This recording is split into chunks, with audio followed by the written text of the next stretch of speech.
कुछ जगहें समय में जम जाती हैं, जहां परछाइयां अपने साथ राज ले जाती हैं।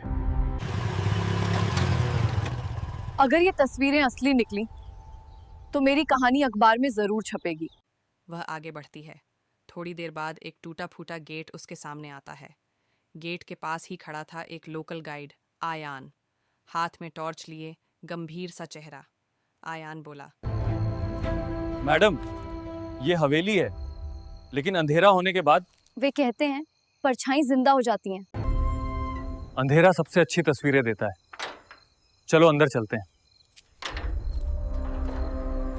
दरवाजा जोर से चर्र की आवाज करता है और दोनों हवेली में दाखिल होते हैं। अंदर अंधेरा, धूल और सन्नाटा। टूटा हुआ झूमर छत से लटक रहा था, दीवारों पर मकड़ी के जाले। तभी अंधेरे से एक शख्स बाहर आया। ये था रोहित वर्मा, हवेली का सिक्योरिटी गार्ड। आपको यहाँ नहीं आना चाहिए था।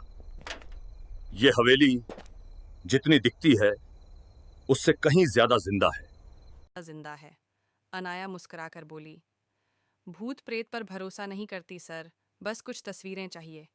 वह कैमरा ऑन करती है और क्लिक करती है। अचानक कैमरे की स्क्रीन पर एक अजीब सा रोशनी का गोला दिखाई देता है। आयान धीरे से उसके पास आता है और एक पुरानी डायरी उसकी तरफ बढ़ाता है। ये मिसेस कपूर की डायरी है। उनकी बेटी 15 साल पहले यहीं गायब हो गई थी। तब से हर शाम उसकी आवाज़ सुनाई देती है। अनाया डायरी पलटती है, पन्ने पीले और पुराने। तभी हवेली में धीमी आवाज गूंजती है, माँ, दरवाजा खोलो। अनाया के हाथ कांप जाते हैं। रोहित गुस्से से कहता है, यहाँ से निकल जाओ। जब हवेली जागती है तो दरवाजे खुद बंद हो जाते हैं। जैसे ही उसने ये कहा, दरवाजा जोर से धड़ाम हुआ और अपने आप बंद हो गया। पूरा हॉल गूंज उठा। अचानक हवेली में तेज रोशनी फैल गई।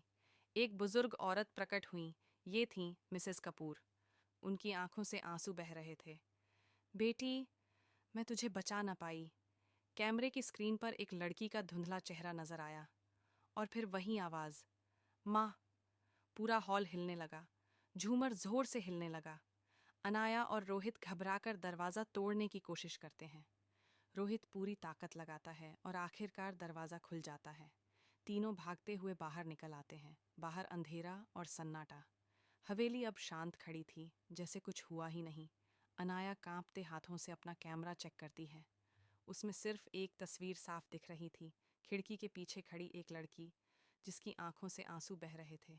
आयान धीमी आवाज में बोला, अब रोशनी खत्म हो गई, लेकिन परछाइयां कभी नहीं जाती। अनाया उसकी तरफ देखती है, लेकिन आयान धीरे धीरे पीछे हटकर अंधेरे में गुम हो जाता है। हवा फिर से तेज चलने लगती है। हवेली पर अंधेरा गहराने लगता है और नैरेटर की अंतिम आवाज गूंजती है। कुछ कहानियां अधूरी रह जाती हैं और अधूरी कहानियां सबसे गहरे साए छोड़ जाती हैं।